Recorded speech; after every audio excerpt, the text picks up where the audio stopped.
I was growing up, my dad used to tell me certain stories. And when I was small, I used to wonder, why is daddy telling me these stories? Well, now I know better. Then he used to tell me stories of how when he was growing up, he got into Lagos, how he hustled, how he worked in certain places, how his father did some things, stories of his father who I never met. That is my grandfather, my paternal grandfather. Stories of his life that I never saw. And stories of our tradition. Because we were not at home, we didn't grow up in the village. In retrospect, I now understand that he was doing this to preserve our cultural heritage, to preserve our background, to ensure that we are aware of where we are coming from, who we are, and our foundations in our tradition. The path he went through in life, and to enable it guide us also in making our own decisions today. You see, history is important because life always has a way of repeating things that has happened. In Ecclesiastes, the Bible says there is nothing new under the sun. Anybody who will be successful, anybody who will make impact, anybody who must live life intentionally must be a student of history. Okay? Through the Bible, you see God talking in the Old Testament about those who have forgotten the things that he has done. And because they have forgotten, they have strayed from the paths that were defined. Today, I want to share 3 things that the church has forgotten today. 3 vital truths in the scriptures that the church has forgotten today. 3 things that I feel the church, the Christians of today need to remember and go back to. It's a message to me, it's a message to you. Number 1 is missions. Missions. Not just evangelism, but missions. When I was in school, I remember then FCS, Fellowship of Christian Students. We would go to a place called Akwanga in Nasarawa State. And we'll have our retreat for the year. And when we have that retreat, we'll sing all manner of hymns. People from then Boko Haram was just starting, will come tell us different persecutions that are facing in different places in the north. And then there will be an altar call, not to give your life to Christ, altar call for missionaries, for those who God is steering their heart to go to the villages to preach the gospel, for those who God is steering their heart to go to the hinterlands to share the gospel. Today we hardly see it. Everybody wants to be in the city. Everybody wants to be in the center of the city. Not bad, but I feel there is a silencer towards missions. And these are the people who are on the forefront, fronting the gospel in places where it has not been taken to, fighting the hordes of darkness.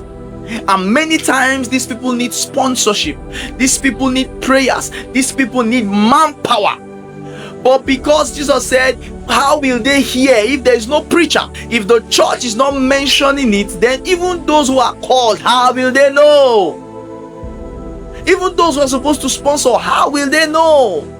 In Matthew chapter 28 verse 19, Jesus said, go ye into the world and make disciples of all nations. No discrimination. Don't make disciples only in the city. Don't make disciples only in the big places. Make disciples in the villages.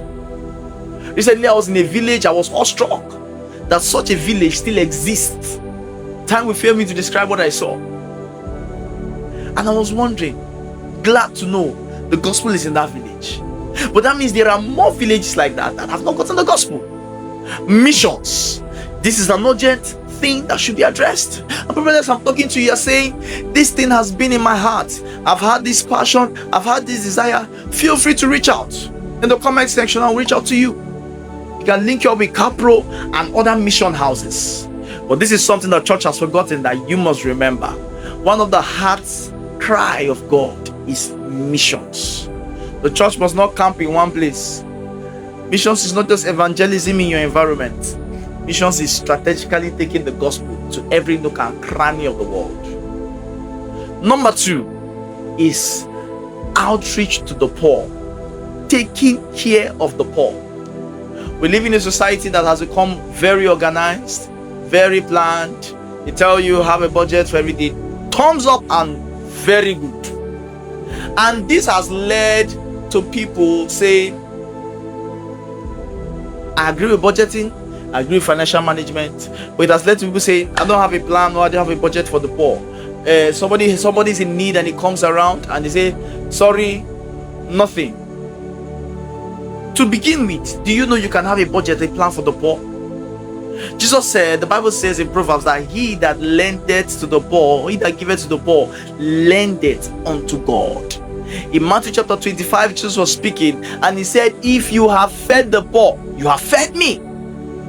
He said, I was in prison, you didn't feed me. Okay? So Jesus is saying those in need are representatives of me. Take care of them. Take care of them. From the little you have, take care of the poor. In all honesty, there are churches that are doing fairly well in this, and there are people who are not. It's not just the church, individuals, believers, Christians. When Jesus was speaking, he was not speaking to the church as a body, he was speaking to the people, the body of believers. In Acts of the Apostles, one of the things that touches me between Acts chapter 1 to 4, when you read it, you see how there was special attention to the poor. The Bible says they sold their resources, they sold their lands, they gathered them and ensured the poor were taken care of. That is the gospel. Today we only talk about the power there. We talk about speaking in tongues. We don't talk about the selling of lands to ensure the poor is taken care of. That's the heart cry of Jesus. The poor must be taken care of. Don't forget the poor.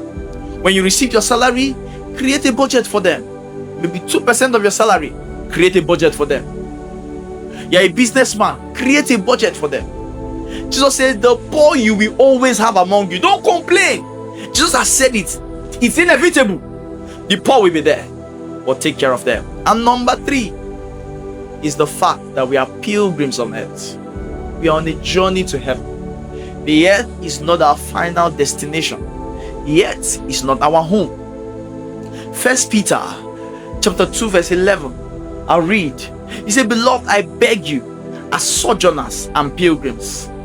I beg you as sojourners and pilgrims. That is, you are someone who is on a journey.